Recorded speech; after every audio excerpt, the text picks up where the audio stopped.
ज्योतिबाच्या नावानं।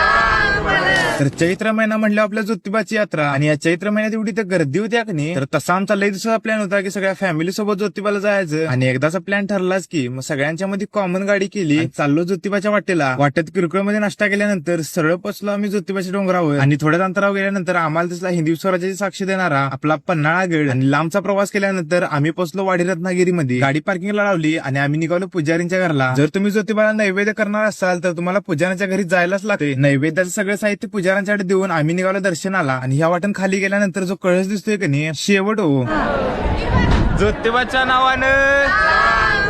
आणि थोडंफार व्हिडिओ करत आम्ही पोचलो दर्शनाच्या रांगेत। आम्हाला वाटलं की आज तर गर्दी नसणार, पण इथं भाविक भक्तांची गर्दी तुफान झालेली। खोबरा आणि गुलाल उधळत आम्ही पोचलो मंदिराच्या आत। मंदिराच्या आतलं व्हिडिओ शूटिंग करण्यास मनाई होती, आणि दर्शन घेऊन पोचलो मंदिराच्या बाहेर। आणि वर जाताना आम्हाला वाटत दिसला गन्ने का जूस बड़ा गिलास 20 रुपए का।